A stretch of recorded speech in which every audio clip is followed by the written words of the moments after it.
ભાગ્ય છે નગાણા મંડળીના નવલબેન દલસંગભાઈ, જેમને વાર્ષિક 2,04,00,000 રૂપિયાનું દૂધ સંપાદન કરી અને આ વિશેષ સિદ્ધિ હાંસિલ કરી છે. તો સાહેબશ્રીને નમ્ર વિનંતી કે તેમને સન્માનિત કરશે. 2 કરોડ ને કેટલું થાય? 2 કરોડ ને 4 લાખ. ભાવ ફેર વગર ને, ભાવ ફેર વગર એટલે માની લો કે 40-50 લાખ રૂપિયા જો મળી જાય બીજો ભાવ ફેર તો 2.5 કરોડ થાય ને. તો 30-40 એટલે બહુ મોટું કામ થશે. અભિનંદન બેન.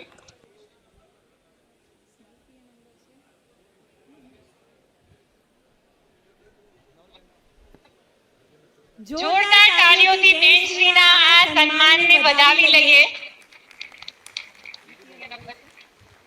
બીજા સ્થાને પટેલવાસ કસરા મંડળીના માનીબેન જેસુભાઈ, જેમણે વાર્ષિક 1,95,00,000 રૂપિયાનું દૂધ સંપાદન કરેલ છે. તો સાહેબશ્રીને વિનંતી કરીશ કે તેમનું સન્માન કરશે. તૃતીય સ્થાન પર છે બસુ મંડળીના તસ્લીમબેન આસિફ ખાન, જેમણે વાર્ષિક 1,93,00,000 રૂપિયાનું દૂધ સંપાદન કરેલ છે. ચોથા નંબરે છે દરિયાબેન ત્રિકમાજી, શેરપુરા મંડળી, જેમણે વાર્ષિક 1,85,00,000 રૂપિયાનું દૂધ સંપાદન કરેલ છે. પાંચમા નંબરે છે સાલેહ મૈસરા આમીન, બસુ મંડળી, જેમણે વાર્ષિક 1,25,00,000 રૂપિયાનું દૂધ સંપાદન કરેલ છે. છઠ્ઠા નંબરે છે લીલાબેન મોગજીભાઈ, જેમણે વાર્ષિક 1,06,00,000 રૂપિયાનું દૂધ સંપાદન કરેલ છે.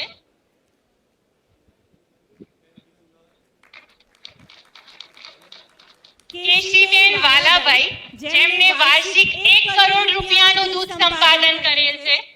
સાથે સાથે જોરદાર તાળીઓના ગડગડાટથી બહેનોના આ સન્માનને આપણે સૌ વધાવી લઈએ.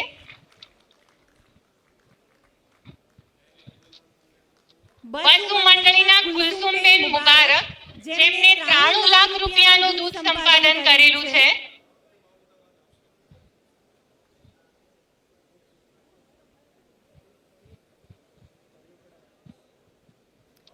કુલસુમબેન મુબારક.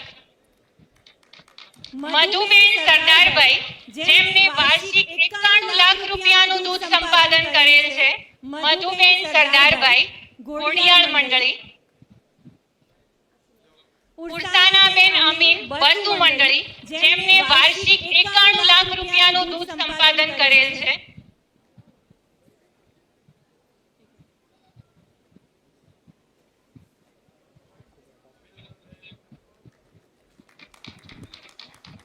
જોરદાર તાળીઓથી બધી બહેનોની આ ઐતિહાસિક સિદ્ધિને આપણે વધાવી લઈએ. ફરી એકવાર તાળીઓના ગડગડાટથી.